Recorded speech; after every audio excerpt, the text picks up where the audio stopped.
Бүгдээрээ сайн байцгаана уу? Энэ видеоноос та Binance Bridge дээр анхны фьючерсийн арилжаагаа хэрхэн нээх, мөн бүртгэлийн урамшууллаа хэрхэн авах талаар сурах болно. Би үүнийг хурдан бөгөөд энгийнээр тайлбарлахыг хичээх болно. Хэрэв та аль хэдийн бүртгэл үүсгэсэн бол энэ видеонд үзүүлсэн шиг үүнийг устгаад шинээр үүсгэж, бэлэн мөнгө буцаан авах урамшуулал идэвхтэй байгаа эсхийг баталгаажуулж болно. Хэрэв танд бүртгэл байхгүй бол шууд бүртгэл рүү орцгоё. Бүртгэлийн маягт руу очно уу? Имэйл хаягаа оруулна уу?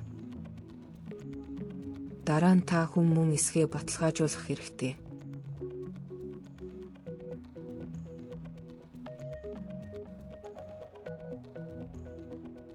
Дараа нь та дөнгөж сая заасан имэйл хаяг руу илгээгдэх кодыг ашиглан имэйлээ баталгаажуулах хэрэгтэй. Дараа нь та нууц үгээ гаргаж ирэх хэрэгтэй.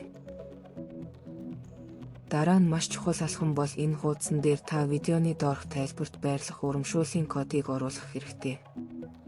Энэ код нь танд спот арилжааны үеэр 20 бэлэн мөнгө буцаан олгох урамшуулал өгөх болно. Үүний дараа та дансаа баталгаажуулах шаардлагатай болно.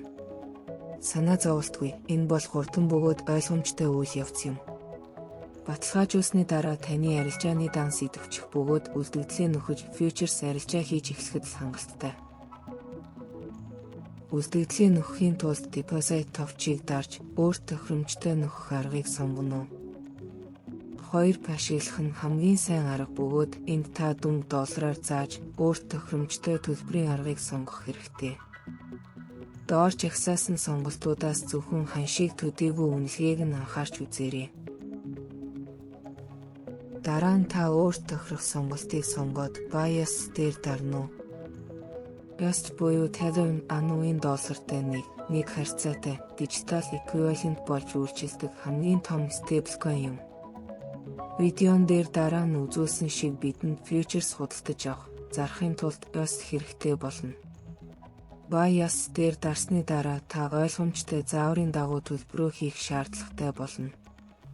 Миний үлдэгдэлд Bias аль хэдийн байгаа тул би одоо үүнийг хийхгүй. Эцэст нь transferred notify seller дээр дарахаа бүү мартаарай. Худалдагч төлбөрийг хүлээн авснаа баталгаажуулсны дараа мөнгө таны дансанд шилжинэ. Bias таны фандын дансанд орж ирсний дараа та тэдгээрийг фьючерсийн данс руугаа шилжүүлэх шаардлагатай болно. Үүнийг хийхийн тулд фьючерсийн арилжааны хэсэг рүү очно уу? Товчийг ол трансфер. Дараа нь хаанаас шилжүүлэхээ сонгоно уу? Фондын мөн хаана? USDM Futures. Ингээд л боллоо. Таны хөрөнгө одоо таны фьючерсийн дансанд байна. Одоо та анхны арилжаагаа хийж болно. Биткойны фьючерс худалдаж авцгаая. Би танд хамгийн энгийн жишээг үзүүлье. Эхлээд бид хөшөөргийг сонгох хэрэгтэй. Бид хоёрт хөшөөргийг сонгоно. Учир нь хөшөөрөг бага байх тусам таны бүх мөнгийг алдах магадлал бага байна. Одоо бид дээш эсвэл доош байрлал нээх хэсгээ шийдэх хэрэгтэй. Урт байрлал нээцгээе. Өөрөөр хэлбэл бид биткойн өсч ашиг олно гэж үзэж байна. Одоо бид ямар үнээр худалдаж авахаа тодорхойлох хэрэгтэй. Тохиромжтой болгохын тулд боломжит үнүүдээр дарж хоёр хөшөөргээр байрлалыг бүрэн ашиглахын тулд 100 эзэлхүүнийг сонгоод buy on дээр дарна уу? Ингээд л боллоо. Бидний арилжаа нээлттэй боллоо. Хэсэг хугацааны дараа бид үн өсснийг харж, одоо бид байрлалаа хааж, ашгаа төгжих хэрэгтэй. Үүний тулд маркет товчийг дарна уу? Баяр хүргэе, та ашгаа төгжлээ. Энэ видеог ингээд дуусгая. Хэрэв танд асуулт байвал сэтгэгдэл үлдээнүү би туслахыг хичээнэ. Бүгдээрээ баяртай.